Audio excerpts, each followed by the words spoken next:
Cewa an wani an ba fo de. Ni jamukan be di awma sibiri o sibiri. Akaje mukankura Voix de l'Amérique kan. An b'a fɔ.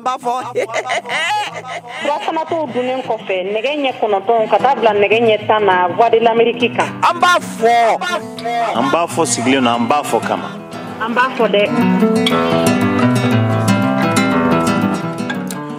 An balimaw anula Mohamed Touré ka bɔ Washington DC VOA soba kɔnɔ n'o studio DC ye. Ayiwa bi ye sibiridon ye n'o octobre kalo o tile 28 ye san 2023 an b'a fɔ jɛmukan nin kɛnɛ sigira nin waati nin kɔnɔna na bi ye ta ko 400 o ni 55 na ye an bɛ sɔrɔ fiɲɛ turukala 102 sanfɛ Bamako a n'a laminiw na an bɛ sɔrɔ fana ayiwa radio parisien kan fiɲɛ turukala 90 o ni tomi segi kan n'o ye ayiwa Tominia san mara la ayiwa bi an ka baro babu a bɛna tali kɛ MINUSMA o ka dagayɔrɔ o dili Mali finitigiw ma barisabu nin y'a waatinin ye n'a daminɛna ayiwa jamana fan tɔ la bɛɛ y'a kɔlɔsi Mali la fɔlɔfɔlɔ minnu daminɛna Tombouctou mara la Berta o kɛra Tombouctou kɛra Douentza kɛra ayiwa yɔrɔ caman de kɛra jamana kɔnɔna na nka nin waati kɛrɛnkɛrɛn na ayiwa minnu bɛ jamana kɔrɔn fan fɛ n'o ye Tessalit Aguelhok Anefis o sɔrɔla ani ka fara Kidal kan nka Kidal ma sɔrɔ fɔlɔ ko min kɛra nin dɔgɔkun tɛmɛnenw na n'a yirala k'a fɔ ko MINUSMA y'a yira k'a fɔ ko dankari kɛra u ka ayiwa dagayɔrɔ olu ka minɛnw kama u bɔtɔla n'o ye Tessalit ni Aguelhok a teliyali senfɛ o sɔrɔla maa murutilen ninnu olu de ye mugu ci ayiwa MINUSMA ka ayiwa convoi dɔ la a yɔrɔ la nka teliyali fɛ o y'a yira k'a fɔ ko gɛlɛya dɔ bɛ a yɔrɔ na nin waati kɔnɔna na tiɲɛ Anefis sɔrɔla Tessalit Tchadiens ye yɔrɔ bila Aguelhok sɔrɔla nka maa murutilenw seginna ka na ka tasuma dɔ yɔrɔ la ka minɛn dɔ jeni o hukumu kɔnɔna na MINUSMA tun y'a yira k'a fɔ ko fɛɛrɛw de ka latigɛ k'a yira k'a fɔ ko k'a da basigibaliya kan k'olu ka bɔli a tun ko bɛna sumaya dɔɔni nka Mali furancɛ fanga n'o ye jamana fanga yɛrɛ u ka kɔkanko minisiri n'o ye Abdoulaye Diop waatinin kɛra a ye duniya lasigidenw minnu bɛ Bamako a y'u wele k'u lasigi k'a fɔ MINUSMA bɛ baara min na f'u ka bɔ de u kana fɛɛrɛ foyi ɲini ka ko sumaya o yɔrɔ fanfɛla na nka a ko bɛ ka teliya ɲininkali ye min ye sisan kɔlɔsilikɛlaw ni jamanaden bɛɛ kɔni dalen b'a la ko kunbaba de bɛ min bɛna boloda dɔgɔkun natala n'o ye ayiwa Kidal marata ye barisabu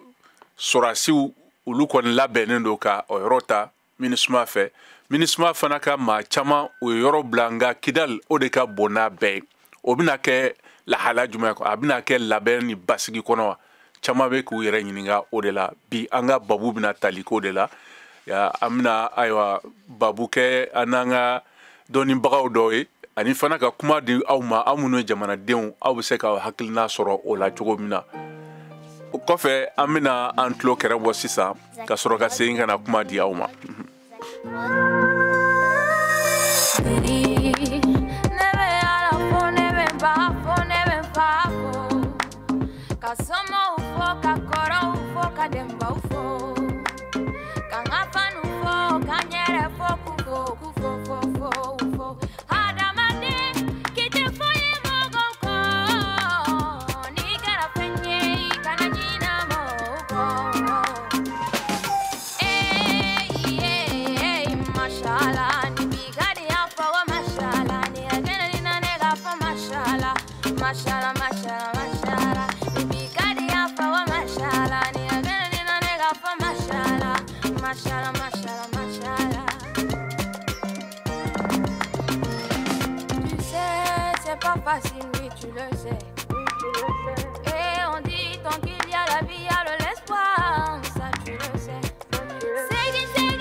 Mashallah,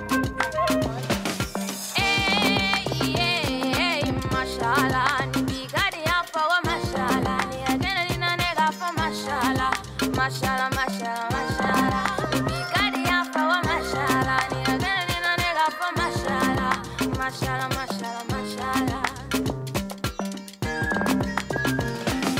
Bega po mashallah, bega po mashallah.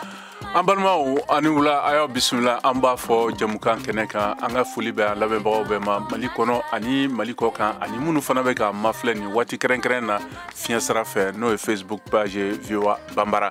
ayiwa nya bɔra k'a fɔ cogo min na an ka baro daminɛ na an ka bi jamukan a babu bɛna tali kɛ MINUSMA a bɔli ani a dagayɔrɔ fana dili Mali finituguma n'olu ye faamaw ye ayiwa ka yira k'a fɔ ko dɔgɔkun na Tesalit kɔfɛ ani Aguelhok sisan bɛɛ ɲɛ dalen bɛ Kidali le kan gɛlɛya jumɛn bɛna k'o la caman bɛ k'i yɛrɛ ɲininka barisabu MINUSMA a yira k'a fɔ kɔrɔtɔli min kɛra nin ye a tun ma bɛn n'o ye lahalala minnu tun kan ka kɛ u tun kan ka bɔ ayiwa basigi kɔnɔ ani kadiri ɲuman kɔrɔ o ni sɔrɔdasiw ni ɲɔgɔn cɛ la nka gɛlɛyaw dɔw yera a ko la o de y'a to n'u bɔra teliya la kaw minnu bɛ Tesalit olu ye yɔrɔ bila Aguelhok fana gɛlɛya dɔɔni dor'o la barisabu maa jugu ninnu ye mugu ci a dagayɔrɔ ninnu na k'a to nbanbanci jɛkulu kɔrɔ maaw ye marifa ta Mali fanga kama tuguni o kɛlɛ minnu bɛ sen na o kɛlen bɛ ka baara gɛlɛya kosɛbɛ MINUSMA mɔgɔw bolo u y'a yira k'a fɔ o de la ayiwa nin dagayɔrɔ fila nin ye min ye Tesalit o ni Aguelhok o teliyara a sen fɛ nka caman bi yɛrɛ ɲininka Kidali ta nin o bɛna kɛ lahala jumɛn kɔnɔ barisabu a yirala k'a fɔ ko dɔgɔkun wɛrɛ nataw don labɛn jumɛn bɛ ka kɛ fɛɛrɛ jumɛn latigɛra walasa min kɛra Aguelhok min kɛra Tesalit o ɲɔgɔn wɛrɛ kana kɛ ayiwa yɛlɛma MINUSMA o ni faamaw cɛla Kidali mara kɔnɔna na bi kami hukumu kɔnɔna na an bɛna hakilijagabɔ ko la ka kuma di ayiwa dɔnnibagaw ma ani aw yɛrɛ k'aw ka hakilinaw ta baara ni a kan ka laban cogo jumɛn barisabu Kidali de tora sisan a yirala k'a fɔ ko bolimafɛn baw de bɛ Gawo min tun kan ka t'u ka minɛnw ta Kidali mɛ a si ma se ka ɲɛ sɔrɔ pankuruw ma se ka wuli barisabu sirannen don ayiwa u kana bon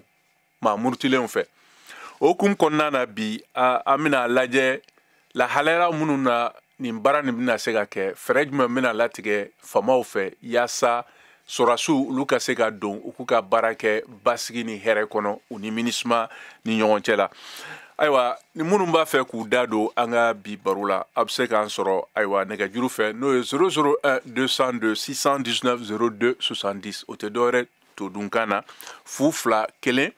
0 2 6 19 0 1 2 ani 70 walima a bɛ se ka bataki caman fana fiɲɛ sira fɛ n'o y'an ka Facebook page ye VOA Bambara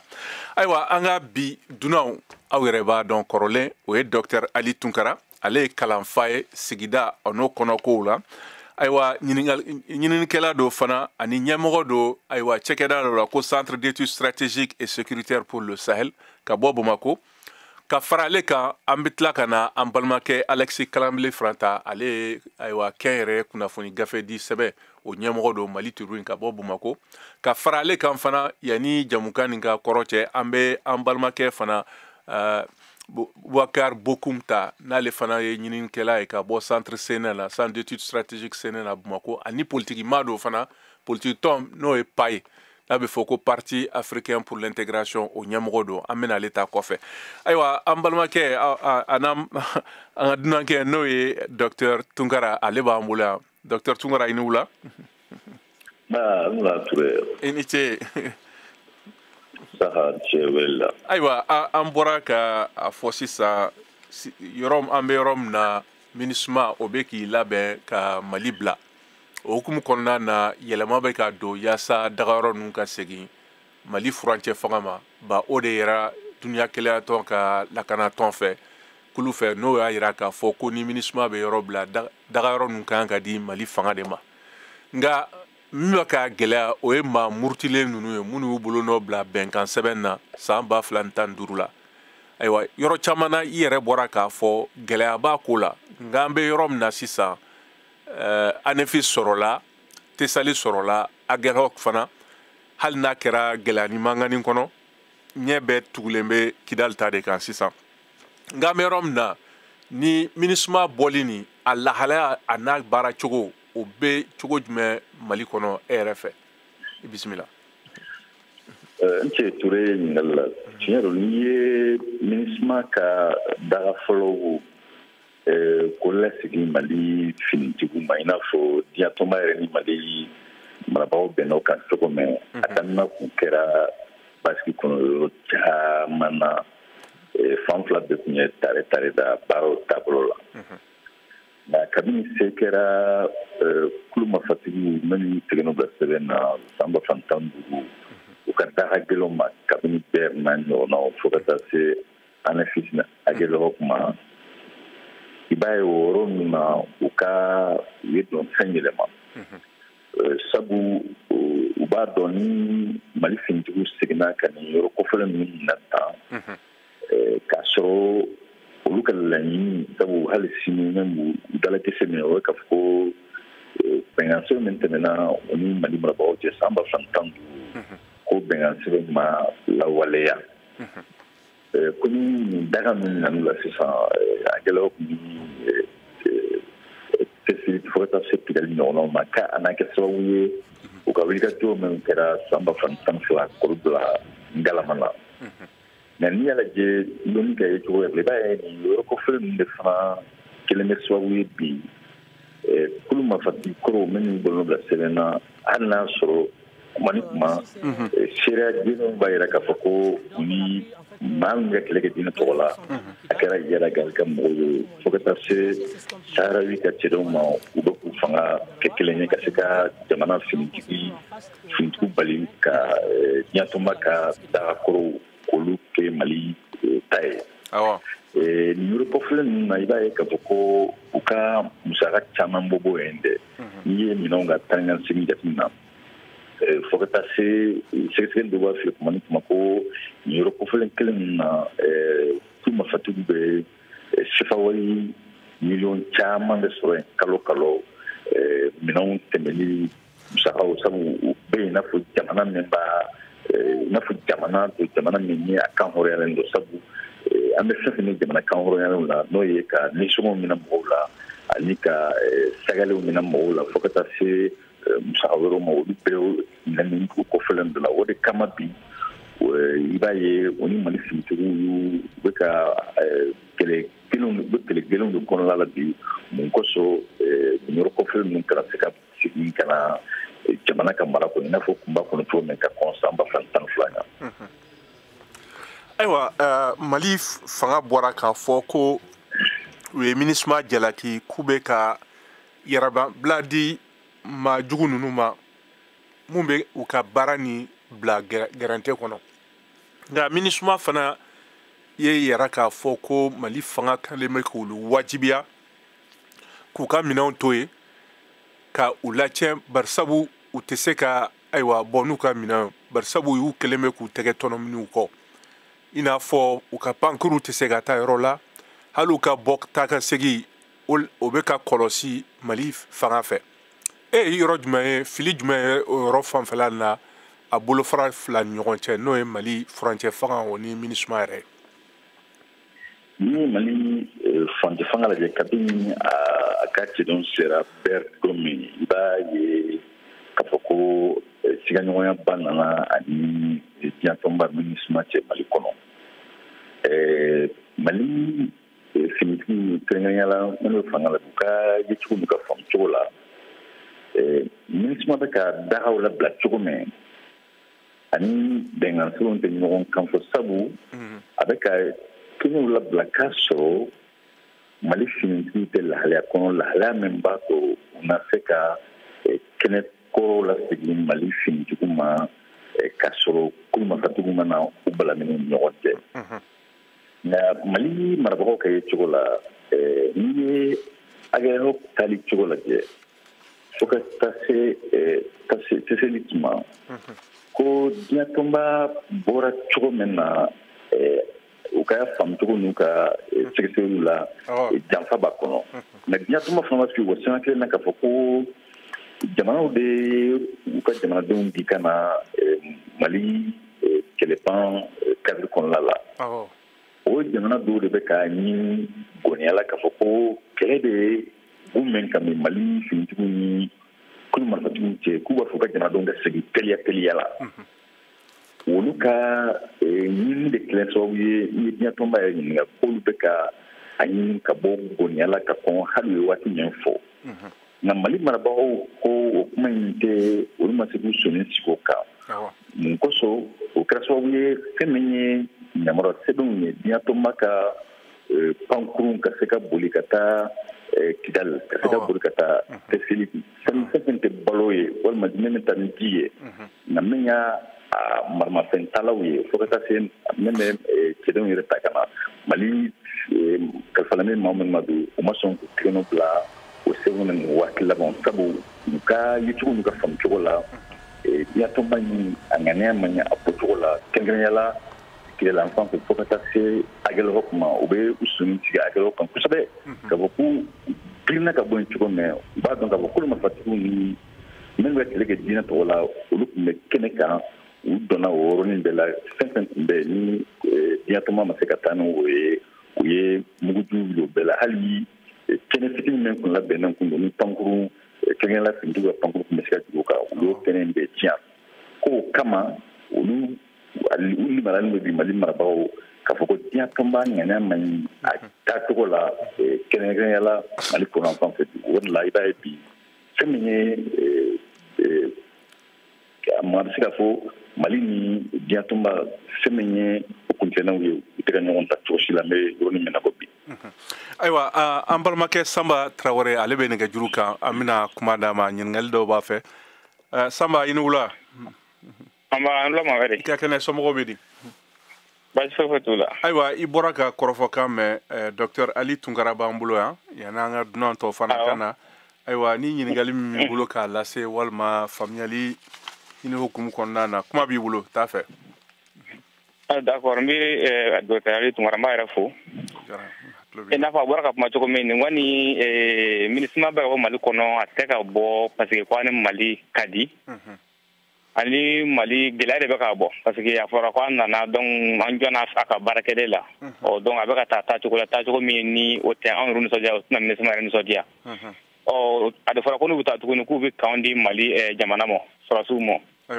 donc o kanw dili o dun i bɛ taa sɔrɔ bɛnkan sɛbɛn min fɔra a la a bɛ o sɔsɔ a b'o sɔsɔ cogo jumɛn na i bɛna ye k'a fɔ bɛnkan sɛbɛn de ko MINUSMA bɛ to yen ani ninnu bɛ fɔ ka bɛn kɛ donc ni an bɛnna fɔ la donc MINUSMA bɛ se ka bɔ mais a tɛna k'o ye bilen a bɛna kɛ taali min ye donc Mali sɔrɔsiw kɔni bɛ wulila kanw nɔfɛ marifatigiw fana bɛ wulila kanw nɔfɛla fɛ i n'a fɔ e bɔra k'a fɔ sisan cogo min na k'a fɔ ko bɔ laban olu bɛ ka kɛ gɛlɛya ye surtout Kidali ta o min ni o sera dɔ ka ban ne tun bɛ fɛ ka Dr Ali Tunkara ɲininka o yɔrɔ la maa min na ni MINUSMA mɔgɔw bali la k'u tɛ se ka avion tɛ se ka t'u ta ka bɔ Kidali kan n'u ye Gawo yɔrɔ ninnu na ko dɛmɛ tɛ se ka don ma ka na n'u ye Kidali kan dun kan ka passer Mali armée ka bolo kan an bɛna MINUSMA bɛ gɛlɛya kɔnɔ a bɛna ka ne yɛrɛ b'a ye a bɛ n'a fɔ a tɛna se ka bɔ ne yɛrɛ solution n'a la parce que u kan ka évacuer sa wɛrɛ fɛ cogo min o tɛna se ka kɛ donc est ce que résolution min sɔrɔ Nations Unies bolo ni ko gɛlɛyara nin cogo la pour que a ka se a ka mɔgɔ ninnu évacuer cogoya la min na foyi foyi t'u sɔrɔ wa n bɛ fɛ k'o ɲininkali kɛ Dr Ali Tunkara la ni a bɛ se k'o jaabi. Ayiwa docteur i bɔra ka Sanba Tarawele ka ɲininkali mɛn kuma b'i bolo n'i b'a jaabi. Tiɲɛ don n'i ye diɲɛ tɔnba ta a bɛ Mali kɔnɔ hukumu min kɔnɔ o ye k'a fɔ ko ka Mali marabagaw sɔngɔma tintin bɛn ka se ka na o kɔrɔ k'a fɔ ko a tɛ yan jagoya la sabu lahalaya dɔw bɛ diɲɛ tɔnba a fɔ min ma ko imposition de la paix a bɛnna jamana min ba bisimila a ma bɛn a ma o a bɛn ka taa se o kɛ jagoya nka Mali diɲɛ tɔnba min Mali kɔnɔ a tɛ yan o lahalaya in kɔnɔna la nka gɛrɛntɛ bɛ hakɛ min na bi siga foyi t'a la kuma ɲɔgɔnya de bɛ se ka nɔgɔya sabu i n'a fɔ kuma tɛmɛnenw na ni k'i bɛ diɲɛ tɔnba cɛden minnu bɛ Kidali kɔnɔ kɛrɛnkɛrɛnya la bi ni k'u karaba k'u la cogo dɔ la dalu foyi t'u bolo k'a fɔ ko fɛn tɛ se k'u sɔrɔ ni k'u karaba k'u la bɔ o siranya kama diɲɛ tɔnba tɛ sɔn ka farati foyi ta mun kosɔn bɛ na min kɛ jigiya la dɔgɔkun nataw walima don nataw o ye ka kuma ni Mali marabagaw ye kura ye Kidali fɛɛrɛ bɛ se ka sɔrɔ cogo min hali n'a sɔrɔ o sanga kelen fana Mali marabagaw bɛ far'u kan u ka pankurun pantɔla u ka taa ɲɔgɔn fɛ walima u ka sariya ka fɔ k'u bɛ kɛ k'u ka mɔgɔw dɔrɔn de ta ani n'u ka minɛnw dɔrɔn de ka sigi o kuma ɲɔgɔnyaw de maa b'a jigiya ka fɔ o de se ka na don nataw la walima dɔgɔkun nataw la nka min ye ka u ka MINUSMA ka cɛdenw la karaba k'u bɔ Kidali ka sɔrɔ Mali finitigiw ma sɔn u ka bɔli ma o wale suguya ninnu caman bɛ u kasara tantɛ ni kasara y'u sɔrɔ o la i tɛ se ka kasara in t'a dɔn i b'a d'a ma mɛ ko sabu ni Mali misaliyala ni finitigiw ko olu nɔ tɛ ko masatigiw ko olu nɔ tɛ ni Mali bɔra la o kɔlɔlɔ ka bon kosɛbɛ diɲɛ tɔnba bolo sabu maa maa bɛ diɲɛ tɔnba tɔgɔ la de maa kelen ni ani tora la o ye $1 miliyɔn caman de bɛ taa o kungo la fo ka taa se fana jamana min ni o ka jamanadenw da a n'a kɛ sababu ye ka fiɲɛba don o diɲɛ tɔnba cɛ ani ka fiɲɛba don ani Mali fana cɛ o farati bɛɛ kama maa bɛ se ka jigiya k'a fɔ ko diɲɛ tɔnba tɛ a ɲini k'a ka maa la ko jagoya la a bɛ fɛɛrɛ de kɛ Mali ni maa minnu ka i n'a fɔ Rusila ɲɔgɔnnaw dɔw ta kɛ Siniwaw ma ka se k'olu sɛni don kuma ɲɔgɔnya la mun kosɔn dɔgɔkun nataw don nataw Mali marabagaw bɛ se ka Kidali lahalaya in lajɛ ko kɔrɔ ye min tɛ kɔrɔlen ye. Ayiwa an bɛna kuma di an balimamuso Madame Ɲangado Jɛnɛba Lɔbɔ ma ka sɔrɔ ka kuma di karamɔgɔ Togola fana ma. Madame i ni wula. Nse hɛrɛ tilenna. Ka kɛnɛ somɔgɔw bɛ di. Tɔɔrɔ tɛ denbaya bɛ di. Ayiwa basi t'u la Kayikaw ni Bamakɔkaw. Kayikaw bɛ yan nɔ. Ayiwa an ka bi babu a bɛ ka tali kɛ MINUSMA ka bɔli de kan. Bari sabu dɔgɔkun nataw na tile damadama na ayiwa Kidali o ta kɔni o bɛna labɛn ka segin Mali finitigiw ma. ANEFIS kɔfɛ ayiwa Tesalit kɛra Agelhɔk kɛra hali ni gɛlɛya manganiw kɛra a la o kelen bɛ ka caman jɔrɔ nka aw yɛrɛ fɛ muso kunda aw hakilina ye jumɛn de ye ayiwa baara min bɛ sen na nin tile filaninw na MINUSMA ni Mali finitigiw cɛ ayiwa dagayɔrɔ mara falen-falen ko ni ɲɔgɔn cɛ n'a ye Docteur Tunkara b'an bolo bi ale d'an ka dunan ye i bisimila. Saha n bɛ auditeur bɛɛ lajɛlen fo. O diyara an ye. Ka VOA Afrique n b'a baarakɛla bɛɛ lajɛlen fo. I ni ce o la o diyara an ye kosɛbɛ. An bɛ dugawu kɛ an ka jamana in ye n'o ye Maliba in ye Ala ka jamana in kolo suma. Amina amina. MINUSMA kɛni nana Mali an tun y'an jigi kɛ MINUSMA ye k'a bɛ na an bɔ bolo la k'a bɛ na an dɛmɛ an ka kɛlɛ la Nord fanfɛla in na. Mais an y'a ye MINUSMA nana a bɛ komi MINUSMA yɛrɛ de ni nin mɔgɔ ninnu n'o ye SEMA mɔgɔ ninnu ye a bɛ komi olu de jɛlen de kan kelen na an y'a ye fana MINUSMA ɲɛmɔgɔ a bɛɛ ye Français ye MINUSMA ɲɛmɔgɔ ye Français de Français de ye nin rebelle ninnu kolokolo ka na u lasigi Kidali ka kali bila Mali armée ko Mali armée tɛ don donc olu étapes bɛɛ tɛmɛna bi bi na an ka armée wulila k'a bɛ reconquête kɛ ka jamana in nord in bɛɛ lajɛlen ta k'a segin Mali ma ka Mali drapeau sigi donc o ko in de bɛ o baara ko de bɛ sen na sisan MINUSMA i yɔrɔ minnu filɛ nin ye Kidali fan fɛ Tchadiens de don Tchadiens de tɛ wa donc o Tchadien ninnu dɛ olu de ni SEMA mɔgɔ ninnu bɛnnen bɛ kana Mali armée juguya la ko in bɛɛ ye yen de koyi sinon gɛlɛya t'a la aw bɛ bɔ cogo di kan kɔnɔ k'a sɔrɔ Mali armée mana aw ni Mali armée de kan ka passation kɛ n'i y'a aw tagara u bɛ taga de ka janfa kɛ parce que tuma dɔ la n'u tagara u bɛ kan kɔnɔnaw ɲini de k'a bila an ka sɔrɔsiw ɲɛ donc a bɛ komi chemin ninnu yɛrɛ bɛɛ ɲininen de don k'a bila armée Mali ye n'i y'a ye u ye yen bila dɛ k'a sɔrɔ a wagati ma se dɛ o bɛɛ lajɛlen de ye janfa ye o janfa de y'o ye Mohamed. O tuma na Ala sago kira sago Ala de bɛ an ka jamana in bɔ nin ko in na n'u ye janfa fɛn o fɛn tigɛ Ala bɛ Mali bɔ a la o tuma na an bɛ Ala deli de Arifa an ka drapeau a ka taga turu Kidali kɔnɔ SEMA drapeau mɔgɔ jugu ninnu ka drapeau rebelle drapeau a bɛɛ ka cɛ ka bɔ yen nɔ Mali sɛgɛnna nin ko in na vraiment ambe domina ko bi ambe do ka nga arme mali ambe do ka nga transition mo yi ni transition mo non tinte féminine ton kurute ba mali boluka azme do ka ni torkota ko ma nya arme ma soro mo ni se ka ande me kelela osmana ismari anga tena ni kele nyede kele ndebe ke fokata ko kidal kera anta yoromina o ine kan nga miri ay ka di ni problème dina ja pa de ba kula sino ma se ta ngo tra ko le 15 o be be ka ta mun o willa ka ta ko do de ja pa do de silendo aywa ni jara madam ini chola kame kai ka obefo aywa sisa amina kuma di ambalma ke karamo ko togola ke itlobena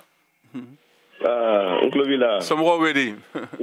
Baswete. Aywa ibora ga korofo kame Dr Ali Tungara Bambulo anga dunano. Aywa ni ngali mbi feka la se wal ma hakilina jume ka falen ngeni Dr Ali Tungara nan la me bagaw ibismillah kene. Kuma bi ok nga do kuma na nga fulu be se auditeur bela jelema ko jarama ko sabe nga fulu be radio be mo ye nchiola précisément nga fulu be se Dr Ali Tungara ma pour ses précisions wallahi nchiola bon en réalité situation be malini ministre ni nyonga chebi vraiment akagele kadaka ni a une situation baby crise de confiance de B dans la balia de B parce que ministre a dit que sera affiché sera mbaï da kafoko en réalité ko obéi kele banikama donc et bado ni mo flani nyonte ni dans la balia nana la gestion n'est pas facile. Et surtout, dernier événement monumental qui est allé entre le camp et l'armée malienne mais Cameroun. Ah oh, fora. Bon, il y a une situation alors que au lieu de se faire tourner, normalement le tourner avec le ministre de la protection de Cornala. Mais il s'est trouvé que au lieu de la sécurité qui l'a menacé le groupe rebelle fait. Au fora. Et le ministre a donné accepté au cas en connaissant qu'au cas armé ou cas véhicule béton au cas donc ils ont eu accès au camp de la ministre a dit que désarmé. Et quand même le Malika sur la soute mais Cameroun qui l'a formé. Kanflana. Voilà, donc maintenant, aux situations Mounoumbe, Ani, mais Mounoumbe, Kata, position Mounouta, Kidal. Bon, le ministre a comportement face vraiment à ces groupes armés-là, à Massa a défini. Donc, ni aux situations B. Donc, à Kakan, Bekika, Gardita. Donc, ni vraiment, au des guerriers de ministres ni Mali, sinon, à qui n'a pas été mal là, qu'elle a bannico. Maintenant, quand même, c'est vraiment la fière qu'on a tout le monde parce que Maldon est demandé de venir. Maldon est demandé de venir. On a dit bon, en tout cas, la commission a question au problème de dit. Mais on a compris que le ministre est double jeu de là et on ne connaît pas le vrai jeu de l'administration. Donc, au Dogo, c'est un ministre qui a activité de suivre le lobby. On a autorité fait. Parce que les derniers événements ont montré que l'administration n'est pas du tout sincère dans ces jeux. Donc, si elle n'est pas sincère, donc, Grenadam de ministre Makabi, moi, je pense qu'elle a gagné de nous. Au compte de les situations. Aywa, inichola Togola. Aywa, sisa mbese ngana Dr. Tungarama. Tungara, watin kera minisma tuya a ɲini ka jamanadenw la kodɔnniya ani duniya tungew u ka lahalakow kan k'a yira k'a fɔ ko mankan min filɛ nin ka wuli nin ye jamana kɔrɔyanfan fɛ maa murutilenw fɛ n'o ye marifa kulutigiw ye olu ni mali fanga cɛ olu tun b'a ɲini ka labɛnw la sumaya dɔɔni Kidal mara kɔnɔ nka waati la mali kɔkan ko minisiri n'o ye Abdoulaye Diop ni hakili b'a la octobre kalo o tile 13 a ye aywa kunnafoni sigi kɛ ni duniya lasigidenw minnu bɛ Bamako ye k'a yira k'a f'u ɲɛna ko u bɛ kɛ u ka sariya ye u b'a ɲini MINUSMA kana ayiwa sen furufara ku labɛn u ka taa olu t'a fɛ u ka mɛn nka ni nin ko nin nana kɛ tuguni maa bɛ se ka MINUSMA jalaki o yɔrɔ fanfɛla la i n'a fɔ u bɛ ka bɔ cogo min na ni a ma suda i n'a fɔ a kɛcogo ɲuman min fɔra Mali famaw ni MINUSMA yɛrɛ cɛla e ko di yɔrɔ fanfɛla la tiɲɛ don bɛn kun kɛra min kan n'o ye kalo n'o bɛ ban nasara kalo desanburu tile laban MINUSMA ka kan ka Mali bila n'i y'a ye Mali marabagaw ye hakililajigin kɛ ambassadeur ɲakɔrɔ k'a fɔ ko bɛn kɛra min kan n'i y'a tɔnba ka taa la Mali fɛla tɛ cogo si la a tɛna kɛ Mali fɛla fana ye ko waati wɛrɛ ka fara o kan o hakililajigin min nana u y'a ye k'a fɔ ko gɛrɛntɛ de donna kosɛbɛ i n'a fɔ cɛsiri ni hakililaw tun bɛ hali ninnu na o kɛra sababu ye Mali marabagaw ka ye cogo la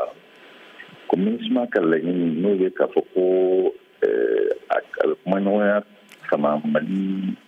marabagaw ni kulomafatigi ni ɲɔgɔn cɛ mun kosɔn ale ka boli kuran fan yɔrɔ don o bɛ se ka yaharuya dɔɔni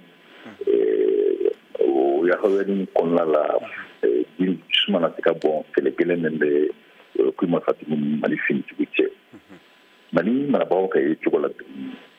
kulomafatigi min bɛ ka o ko da Mali finitigiw la kulu marifatigi minnu don u bilalen bɛ jatewale minnu de kɔnɔ Mali marabagaw fɛ o la ni Mali marabagaw kuma to la lamɛn an'u ka sɛbɛnfɛnw kalan i b'a ye k'a fɔ ko furancɛ foyi tɛ kulu marifatigi ni jatewalekɛlaw ni ɲɔgɔn cɛ bi n'a fɔra ko sanga kelen na jamana kan hɔrɔnyalen bɛ ka dankari olu la waati min n'i ko jamana kan hɔrɔnyalen ma k'a fɔ ko a ka kɛlɛ ɲɔngɔri Mali marabagaw bolo o ye ko ye min b'a jira k'a fɔ ko diɲɛtɔnba a bɛ ka baara kɛ ni ja wɛrɛw de min tɛ bɛnkan min tɛmɛna ni Mali ɲɔgɔn cɛ nka n'i ye kuma in fana lajɛ yecogo wɛrɛ la i b'a faamu k'a fɔ ko o laɲini kun ɲɛmɛ ye o donni kama mun kosɔn kɛnɛ ka sumaya MINUSMA tere min bɛ u ka se ka bɔ basigi kɔnɔ ani marifantiya kɔnɔ k'a sɔrɔ maa n'i ma bɔn k'a sɔrɔ a ma kɛ sababu fana ye Mali ni kulomafati korow ma se hakɛla hakɛ min b'a to hali fitinin min sɔrɔla bɛn kɔnɔ o fitinin na bila galama na MINUSMA ko ale ka hakilila kun y'o de na kuma kun tɛ nin yɔrɔ in na dɔrɔn i b'a ye k'a fɔ ko nin taanikasegin Mali marabagaw ni ɲatuma ni ɲɔgɔn cɛ a bɛ se ka faamu min kɔnɔ bi o ye danabaliya minɛn de ni maa fila ni ɲɔgɔn cɛ danabaliya minɛn in fana o bɛ faamu cogo di Mali kalifalen bɛ finitigiw min ma bi olu bolo diɲɛ tɔnba n'a y'a sɔrɔ a ka Mali sɛgɛnnafiɲɛtigi ni bɛn ka se ka sabati a ka kan a ka fanga da Mali finitigiw kan maa min bɛ ka bɛn bila ngalama la hali n'u ma Mali finitigi ma k'olu kɛlɛ o man ka kɛ sababu ye ka olu dili kɔgɔ maa b'a fɔ nin yɔrɔ la k'a fɔ ko siga tɛ mɛn na bi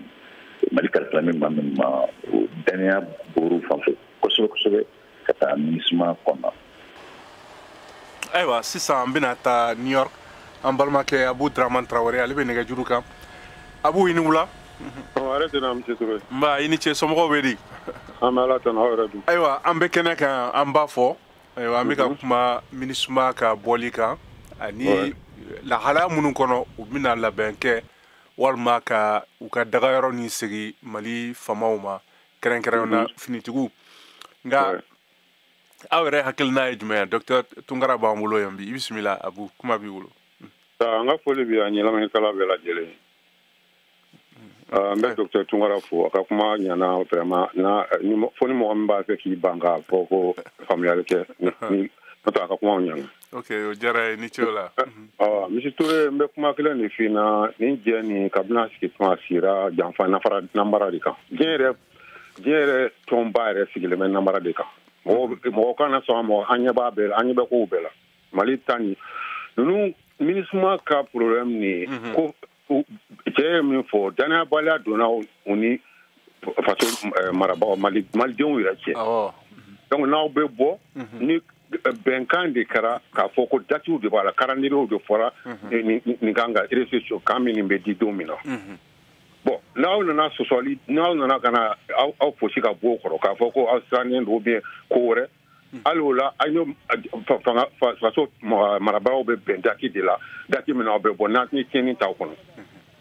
maintenant na aw y'a k'a ka minɛnw cɛ ka girin ka bɔ k'a fɛ o ye ka ko dɔ de dayɛlɛ u b'a fɛ ka Mali bila problème dɔ de la ni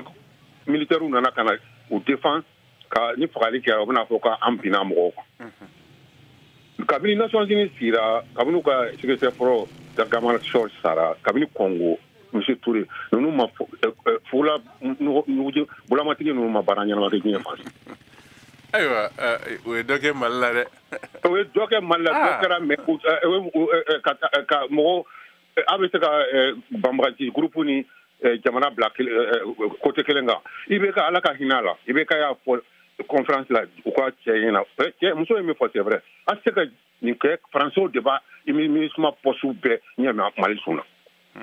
o ye filiba ye fɔlɔ lapsus sigilen a y'a fɔ a ɲɛna siɲɛ joli ko Mali ma deli ka violation kɛ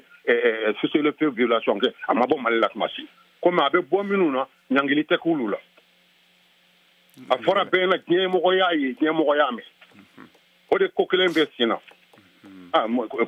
danbɛ halila Monsieur Touré an bɛ yɔrɔ min na kɔni bi bi na ne kɔni n'a danna ne yɛrɛ ma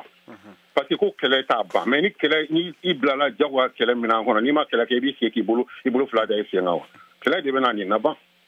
u b'u ka minɛnw de cɛ n'u bɛ taa n'u bɛna avion min ye avion bɛ contrôler an ka mɔgɔw bɛ kɛ yen u ka avion la minɛn minnu bɛ don a kɔnɔ u bɛ contrôler u bɛ sɔrɔ ka u suit u b'u ka vol kɛ ka bɔ u k'o de papier signer n'o tɛ olu tɛ se ka n'a fɔ k'u bɛ don cogo min ka d'u ye ka bɔ ka na minɛn min ka d'u ye u bɛ an t'a dɔn u bɛ na ni min ye an t'a dɔn u bɛ min to la ye o tɛ se ka bɛn o musolaka tɛ bɛn kuma la o voilà ayiwa i ka kumakan faamuyara i ni cɛw la ayiwa an bɛna an tulo kɛrɛ bɔ ni fɔli dɔ ye ani kunnafoni yan'an ka se k'an ka dunan filanan fana bisimila n'o ye Alexis Kalambre ye ka bɔ Bamakɔ.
Kunnafoniya sɔrɔ dongo do sɔgɔma VOA tabalen kan VOA Bambara ka tile kunnafoniya kun fɔlɔw sanga 30 kɔnɔna na o bɛ kɛ dongo do tɛnɛn ka taa bila juma la sɔgɔmada nɛgɛ kaɲɛ 7 mana tɛmɛ ni sanga 30 ye wa segin bi k'a kan tuguni nɛgɛ kaɲɛ 9 waati ni VOA tabalen ye a y'aw ka tile kunnafoniya kun fɔlɔw sɔrɔ Mali ale ni diɲɛ bina kun kan VOA tabalen ka kunnafoniya kunkun n'a ɲɛɲɛ di aw ma n'an baaraɲɔgɔnw ka wulikajɔ ye Mali kɔnɔna na Farafina ale ni diɲɛ fan 14 bɛɛ lajɛlen.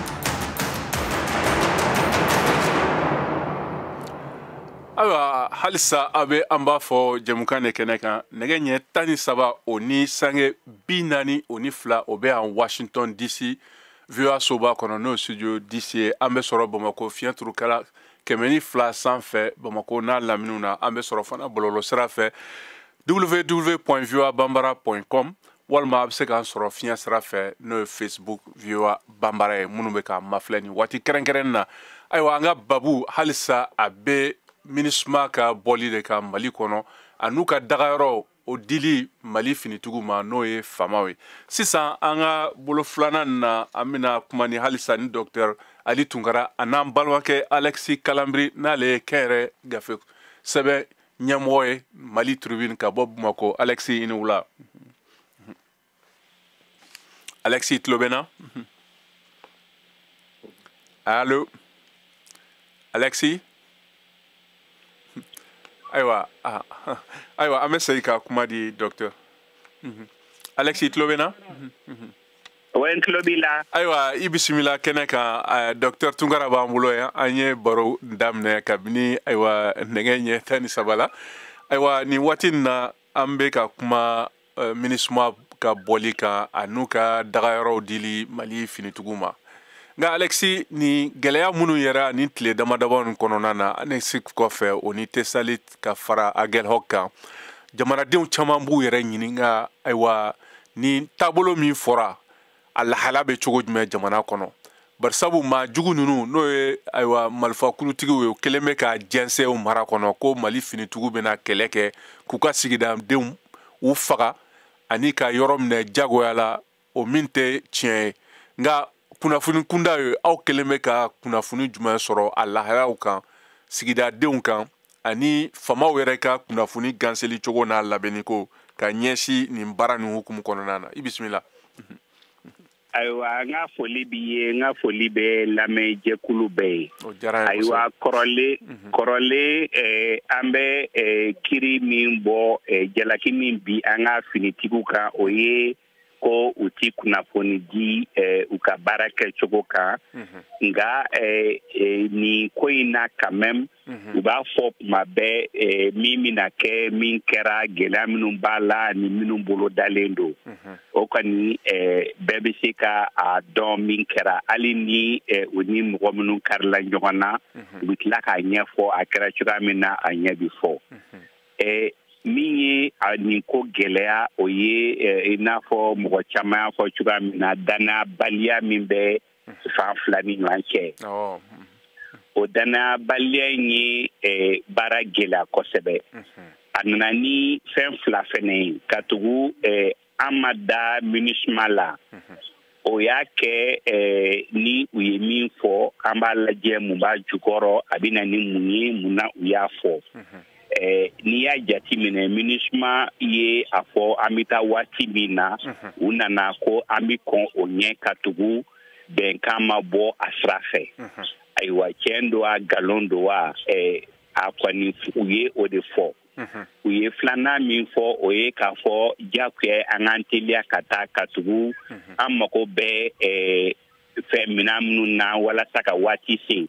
n'o ye taji ye n'o ye lakanaw ye an tala k'olu sɔrɔ ka tugu gɛlɛya dɔ donna ani Mali ni ɲɔgɔn cɛ o kosɔn an bɛ an ka taali teliya nka Mali fɛnɛ waati min fɔra an b'a la k'an labɛn k'o kɔnɔ ka tugu bɛnkan y'a fɔ fana ni u bɛ taa u bɛ daga yɔrɔw ka segin faso ma ayiwa diyagoya don bamaciw ka mankan ci ka tugu olu ɲɛ b'a la u tɛna se ka bi na u tɛna se ka an bali ka taa yɔrɔ ninnu na ayiwa a kun b'olu bolo an danama sumalen olu t'a fɛ a bɛ cogoya min na nin ye an ka bɔ tan ni nɔ hali ni an ye san 100 kɛ tan a tɛ fɛn tiɲɛ olu ye an dun bɛ yɔrɔ min na ayiwa jɛkulu bɛɛ sigira sen ka kuma ɲɔgɔnyaw ka kɛ jamana ka fara ɲɔgɔn kan nka ale bɛ tati bɔ sisi ti bɔ ayiwa ni ninnu taara ni Mali seginna a daga yɔrɔ bɛɛ la ni jamana bɛɛ kɛra faso ta ye bɛɛ kɛra taa ni ka segin nɔgɔyara a bɛ kuma tɔw nɔgɔya ne hakili la bamanan ko tɔnjɔn ka sɔrɔ tɛ bɛn na ayiwa gɛlɛya min bɛ yen dɔw balo b'a la ani a ka ɲɛnabɔ o man di olu ye o de kɛlen don ka kuma caya ani ka a nkalontigɛ caya u fan fɛ. Ayiwa i bɛ to nɛgɛjuru kan n bɛ segin ka kuma di Dr Ali Tunkara ma. Docteur n'i y'a lajɛ Mali kɛtɔ ka BER Tumutu mara la o dagayɔrɔ ta an y'a ye ayiwa binkani bonyana mara kɔnɔ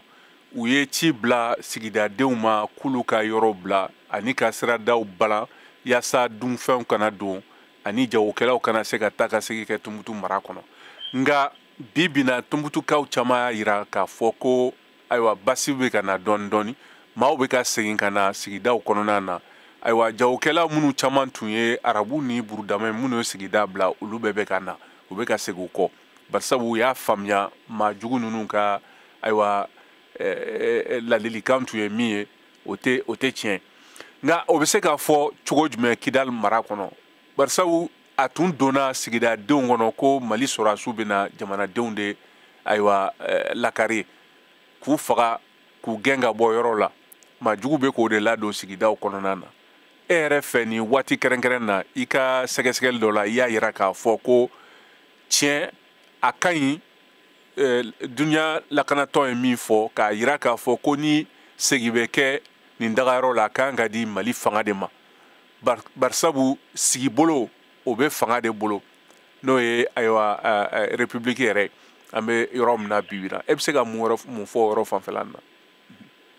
Tiɲɛ don i y'a fɔ cogo min diɲɛ tun b'a bɔlen Tumutu maraw la kɛrɛnkɛrɛnnenya la BER a kɛra sababu ye finitigi ɲɛmɔgɔ min bɛ u sera ka jamanadenw hakili lasigi mun kosɔn kana siran papalikɛlaw ka kuma ɲɛ bilen nka min ye Kidal mara ye ale ni yɔrɔ tɔw tɛ kelen ye ka taa sababu damadɔ kɔ sababu dɔw ye min ye n'i ye Kidal ta bi kabini san 2012 fo ka se bi ma kulu mafatigiw n'u ka mara boli yen kan jamana bɛ fɛn fɛn kɛ fɛn min ye kalanko ye ka taa se lakanako ma fo ka taa se nisɔngɔminɛnw ni kiritegiw ma o bɛɛ bɛ ka kɛ kulu mafatigiw ka ɲamara de kɔnɔna la jamana n bɔra jamana ka mara min kɔnɔ san 11 ɲɔgɔn na o bɛ kɛ sababu ye maa caman bɛ yɛrɛ ɲininka n'a sɔrɔ kuma min kɛra sababu ye ka Tumutu Gawo ka jamanadenw jala min ka se ka to o sigidaw la hali maamu kilon balima dɔw b'o jamanaden dɔw la i n'a fɔ i bɛ sirama tuguni ka taa se Surakunda dala burudama fo ka taa se Kɔrɔbɔrɔ ni sigida maa yɔrɔ ma ye yalima o kuma ninnu na kɛ sababu ye ka maaw jasigi kura ye Kidal a ka gɛlɛn ka se k'i sonni sigi o kan sabu n'i ye loni ka faamali jateminɛ i b'a ye k'a fɔ ko ni jamana y'a ko don yɔrɔ la ka mɛn kulu masatigi minnu bɛna mara kɛ olu ni jamanadenw bɛ dɔn ɲɔgɔn na ka se hakɛ min ma ni k'i b'o olu cɛ la k'i b'a tigɛ ni fanga ya caman na i na se ka se sɔrɔ u kan ni marifa ye i na se ka se sɔrɔ u kan ni fɛn min ye sɔrɔsiw ka fɛn badabada nka min ye ka se ka jamanadenw dusukun sɔrɔ kura ye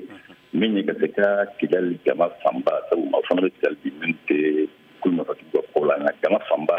ka se k'o kunda Mali kan kura ye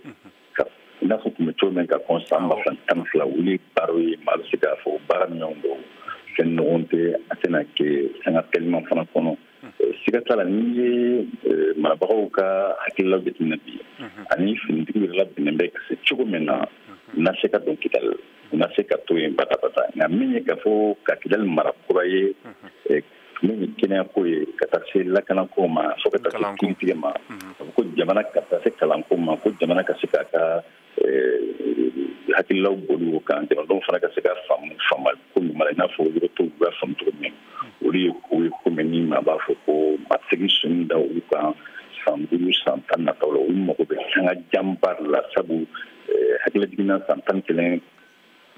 ka se bi ma fɛn min ye mara ye jamana ka mara yɛrɛ yɛrɛ hali n'a sɔrɔ kuma dɔw la an y'a mɛn k'a fɔ ko Mali marabagaw ye Mali ciden dɔ bila n'o gouverneur ye nka i b'a ye o gouverneur bɛ yen dɔrɔn taamasiyɛnw de kama fo min ma nasarakan na symbole a tɛ ko mɛn ko be la tigɛ maa min fɛ o ye sema maaw ye cogoya kelen fana kiiri tɛ ka tigɛ kiiri bɛ tigɛ maa min fɛ o ye olu de ka kiiri tigɛlaw de jamana ka kiiri tigɛlaw tɛ ka kiiri boli jamanadenw kan fo ka taa se sanu minnu bɛ ka bɔ yen olu musakaw bɛɛ bɛ ka sara sema maaw de maa maa bɛɛ n'i bɛ taa hali a kɛra kɛnyɛrɛ maaw ye a kɛra diɲɛtɔnba yɛrɛ ye o n'i bɛ baara baara kɛ kidali bɛ se ka tɛmɛ ni kulu ma fatigi bɛɛ o kɛra sababu ye maa bɛ se ka fɔ kidali kun ɲɛ walima kidali ye hali bi jamana kɔnɔla la o kama marifa ka se ani mara ka se kelen tɛ marifa ka se a caman na waati natɔ u bɛ se ka latigɛ ka min ye mali ka se ka ye mara i n'a fɔ a bɛ yɔrɔ t'o mara cogo min o tɛ sanga telimanko ye u mago bɛ san camanbaw de la. Ayiwa an balimakɛ Isa Gaku ale bɛ nɛgɛjuru kan Isa i n'u la. n'u la. I ka kɛnɛ somɔgɔw bɛ di. Ayiwa i bisimila kuma b'i bolo. Voilà donc ne hakilina ye mun ye MINUSMA ka bɛnkan kɔnɔna ni Mali gouvernement ka bɛnkan kɔnɔna la n'a fɔra ko ni MINUSMA bɛ taa ko a bɛ kan mun kɔnɔ k'an bɛ di Mali armée ma mais an bɛ ka mun ye an bɛ ka mun mɛn fɔ kibaruyaw la kɔsani na MINUSMA bɛ bari k'an bila a taa di Mali armée ma bon o yɔrɔ la quand même ne b'a min kɔni faamu o yɔrɔ la janfa b'o yɔrɔ la o b'a yira k'a fɔ MINUSMA yɛrɛ ka taabolo la a bɛ n'a fɔ tiɲɛ t'u ka baara taabolo la quoi parce que i nana ko i bɛna ka na bɛn ni lafiya kɛ jamana mun na o ye point fɔlɔ ye point filanan i fana ko tuguni n'i bɛ taa i ka yɔrɔ minnu bɛ yen i b'a di jamana tintigiw ma ni i ye yɔrɔ bila k'a sɔrɔ i ma di jamana tintigiw ma bon a bɛ n'a fɔ i bɛ k'a labila mɔgɔ minnu bɛ jatigɛli walew kɛ on dirait que u bɛ ka yɔrɔ ninnu di o tigilamɔgɔw de ma a tɛ fɔ directement u tɛ u tilen k'a fɔ mais i kan ka fɛn mun di mɔgɔ ma n'i ma o di o tigilamɔgɔ ma a bɛ n'a fɔ kɔni i bɛ k'a di mɔgɔ wɛrɛ de ma cogoya wɛrɛ la mais i tɛ fɛ ka o kɛ i tilen k'o kɛ bon maintenant Mali bɛ yɔrɔ mun na sisan an mago bɛ basigi de la. I ka kuma laɲini jumɛn b'i bolo k'a lafɔ parce que waati wɛrɛ ma to bilen t'a fɛ. Voilà bon laɲini min bɛ ne bolo MINUSMA a yɛrɛ bila MINUSMA minan kɔnɔ quoi parce que Nations Unies MINUSMA yɛrɛ ka base ye paix de n'i ko paix bɛna lafiya bɛna na cogo mun na i b'o lafiya i b'o waleya de kɛ voilà jamana fila tɛ kɛ jamana kelen kɔnɔ voilà donc ni u bɛ taa u sigilen Mali dugukolo de kan bɛnkan ye mun ye n'aw bɛ taa aw bɛ yɔrɔ mun na aw bɛ yɔrɔ di Mali finitigiw ma o ye bɛnkan de ye a kan ka kɛ ten tɔ n'i y'a di mɔgɔ wɛrɛ ma o ye ko wɛrɛ a bɛ n'a fɔ MINUSMA yɛrɛ tɛ fɛ Mali yɛrɛ mankan ka ban fiyewu mais i bɛ mun faamu o fɛn yɛrɛ la droit de l'homme papier fara Nations Unies na yɔrɔ min na i b'a faamu ko MINUSMA ko yɛrɛ ko tiɲɛ t'a ko la quoi parce que o don an y'a ye dɔ ye droit de l'homme papier fara ka fili o kɛra Nations Unies tribune yɛrɛ la bɛɛ y'a ye. Ayiwa i ni ce o la Gaku nin diyara n kosɛbɛ i ni ce ayiwa an bɛna kuma segin ka kuma di Alexis ma Alexis an bɛ yɔrɔ min na ayiwa waati bɛrɛ tɛ yen nka a yirala k'a fɔ ko Kidal kɔni o bɛna di dɔw nata la m'a dɔn ni octobre kalo bantɔla don wa novembre kalo don nka labɛn kɔni bɛ sen na o yɔrɔ hukumu kɔnɔna na aw bɛ se ka mun de fɔ ka ɲɛsin jamanadenw yɛrɛ ma faamuyali ko hukumu kɔnɔna na barisabu bɛɛ kelen bɛ ka turu da MINUSMA kan sisan ayiwa waati t'a fɛ kuma b'i bolo. Gɛlɛya dɔ bɛ yen fo mɔgɔw ka faamu ni mɔgɔ minnu delila ka se Kidal i y'a dɔn an ka o tun ye jɛkulu dɔ sigi ko armée nouvelle reconstituée n'o tun ye banmanci minnu farala an ka sɔrɔdasiw kan olu kun dagalen don kan kelen na ayiwa o bɛ dugu kɔnɔ ka ban nka a dabɔra min kama a ma se ka kɛ cogoya si la n y'a fɔ kuma daminɛ na n ko an bɛ cogoya min na a kun ka di dɔw ye ka tugu olu ka sɔrɔ b'o de la nka a tɛ se ka to ten fɔ Kidal ka segin ani Kidal nana a b'a to jamana bɛ se ka dugu fan bɛɛ ye ɲɛmɔgɔ bɛ se ka dugu fan bɛɛ ye ka lakana sabati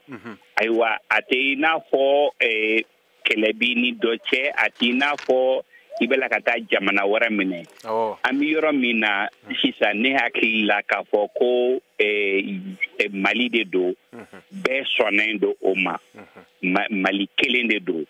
o sɔsɔli t'o la mɔgɔ si fɛ yen ni bɛɛ sɔnna ko Mali kelen don ni dɔw ko fɛ hakɛ dɔw bɛ yen nɔ an bɛ minnu fɛ ni o ma dagun ni mɔgɔ ma sɔsɔli kɛ o la kuma a tɔ ye kuma fɔ ɲɔgɔn na ka kuma da ɲɔgɔn na de ye ayiwa an bɛ min kɔnɔ sisan k'a fɔ n'a minnu nana k'u b'an dɛmɛ an ma nɔya la sisan an yɛrɛ dama an ka bɛn a la an ka ɲɛɲini a la nka yan'o ka kɛ jamana ka fanga ka boli sariya ka boli jamana fan bɛɛ kan ne fɛ o tɛ baasi ye o ka kan ani o bɛ kuma ɲɔgɔnya nɔgɔya a kɛra cogo o cogo an de faso don faso fila tɛ an fɛ ayiwa ani a kɛra cogo o cogo Mali ko de don i ye fan fɛn o fɛn ta bɛɛ ko ko Mali i ye fan fɛn o fɛn ta bɛɛ ko ko an bɛ bɛn de nɔfɛ n'o don ka ban ni ni gɛlɛya tɛ yɔrɔ wɛrɛ la fɔ an b'a kɛ cogo di ne kɔni fɛ o tɔ ka nɔgɔ. Ayiwa i ni ce o la an bɛna kuma laban di Dr Ali Tunkara ma Docteur ayiwa don n'a nata la bɛɛ ɲɛsilen bɛ Kidali e yɛrɛ ka ladilikan ye jumɛn Mali furancɛ fanga ma ayiwa ni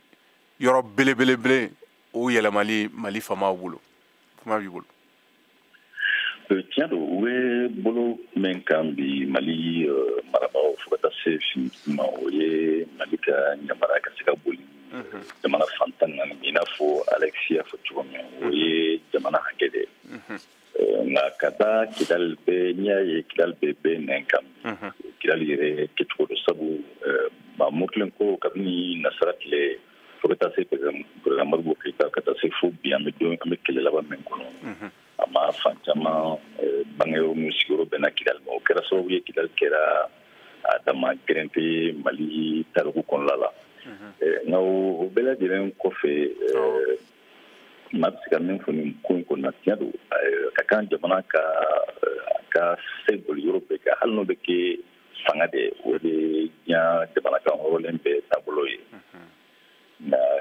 hakili b'a jira k'a fɔ ko Kidali bɛ lahalaya min na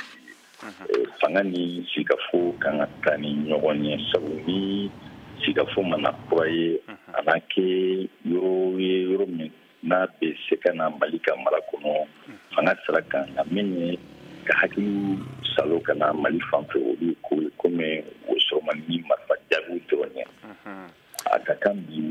min ye sigikafo kura ye hali n'a sɔrɔ Mali marabagaw ko kuma bɛɛ ka daw yɛrɛ don u ka sigikafo kura ta ka kunda nin ko mafatigi minnu bɛ bama Kidali bi mun kosɔn ni finitigiw bɛ dɔn a kana kɛ ni gɛrɛnte ye o doni fana kɔfɛ jamana cakɛda tɔw ka se ka sigi n'o ye kalanko ni kiriko n'a ɲɔgɔnna dɔrɔn ye nka ni lahalaya nka ni Kidali sera ka minɛ tan ka sɔrɔ a ma kɛ basi kɔnɔna la a caman na maa bɛ se k'i ɲininka don nataw walima kalo nataw kuma jumɛn na Mali bɛ se k'a ka mara boli yen kan